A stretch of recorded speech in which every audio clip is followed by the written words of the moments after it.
Roasting man. আমরা চলে আসলাম জগদীশপুর।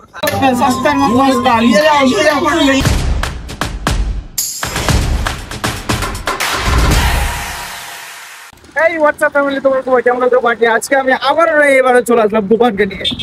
চলো আজকে আমি যাবো মাল কিনতে, মানে আমার দাদার রঙের সাইড আছে তো ওটাতে আজকে মাল কিনতে যাবো। তো চলো দেখা যাক ওটা মাল কতটি কি পড়ছে।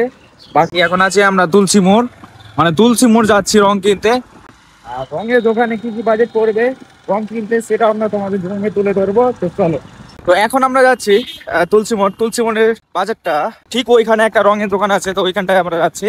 সো ওখানটা ভালো ভালো কোয়ালিটির রং পাওয়া যায়, আর এশিয়ান থেকে বার্জার, ইন্ডিগো বিভিন্ন রকমের। বাকি এগুলো সাজা কুচা আছে দিওয়ালিতে, এত সুন্দর লাগছে। তাই আমরা চলে আসলাম দোকানের কাছে। তুলসী মোড় বাজার থেকে একটু আগে ও দোকান করবে, আমি সেটাও দেখিয়ে দিচ্ছি। বিএডিসি কেউ যদি এদিক থেকে আসো তাহলে এদিক থেকে, কেউ যদি ঘোড়াপিঠ থেকে আসো তাহলে সোজা এসে। তো এইখানটায় অনেক রকমের বাজার বসে, সকালবেলার ফলমূল সব দিকে সবজি সকালবেলা এইখানটায় বাজার বসে। তো দোকান তো খোলা আছে আপাতত, দেখা যাক দেবাশিস দা আছে কিনা। Roasting man.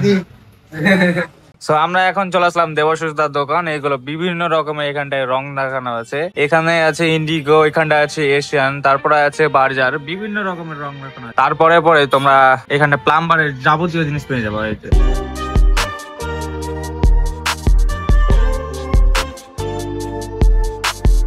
তো এখন আমরা বন্ধুকে পেলাম, বন্ধু তো সবজি বিক্রি করছিল। বাকি কাঁচা কাঁচা ফল, এখানটায় আছে পেঁয়াজ, ওখানটায় আছে আলু, ঝিঙ্গা, মটল।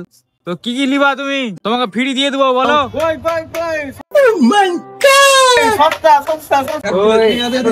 দোকানদার ভাগা যায়। তো ফাইনালি এখন আমরা মাল নিয়ে নিলাম, একটা পেন নিয়েছি, আর এখন মালটা হচ্ছে যে ঘুরাচ্ছে কিনা ওটা মালটা ফ্যাট করছে। আর মাছ বাজারে এইখানটায় বিভৎস জ্যাম লাগে, প্রায় জামিন লেগে থাকে সব সময়। এদিক থেকে ওদিক থেকে সব টোটো চলে আসছে, যে দেখা যায় জাম কতক্ষণ পরে ছাড়ছে। আর বাকি আমাদের কাজে অনেক লেট হয়ে গেছে, প্রায় এখন বাজে 11:30। জ্যাপে তো মাথা খারাপ হয়ে গেল। তো এখন আমরা জাম থেকে বেরিয়ে, কারণ সবজির মার্কেট তো, তাই জন্য জাম লেগে গেল। আমরা এখন ছাদে উঠলাম আর উঠে দেখছি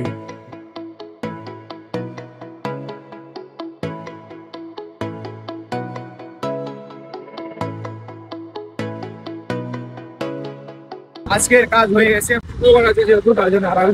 পরশু দিন আসবো। আমরা এখন চলে আসলাম তুলসী মোড়।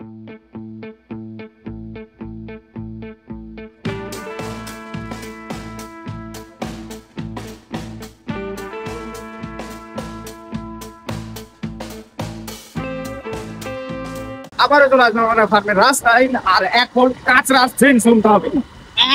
তাই নাকি? প্রচুর গন্ধ, প্রচুর এখনো গন্ধ আসছে। আর তো চলো এই জায়গাটা কাকে কেমন কি লাগে একটু কমেন্ট করে বলে দাও। আর বাকি যদি ভিডিওটা যদি ভালো লেগে থাকে তবে অবশ্যই লাইক করবা, শেয়ার করবা, আর সাবস্ক্রাইব করতে ভুলবো না। চুল কিনে গেছে, ঘোড়ার মতো চুল, একদম ঘোড়ার মতো। তো এখন আমরা চলে আসলাম জগদীশপুরে, কিছুটা ডেকোরেশন করা আছে। এটা হচ্ছে আমাদের ভালোবাসার গ্রাম, হচ্ছে আত্মীয়তলা। বাকি আমরা এখন চলে আসলাম, প্রায় বেলা শেষ। আমরা যদি ডান দিকে যাই তাহলে চলে যাব বেলা শেষ।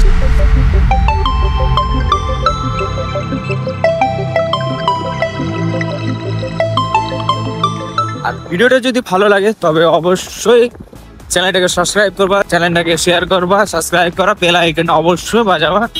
বাকি চলো আমরা নেক্সট ভিডিওতে দেখা হবে।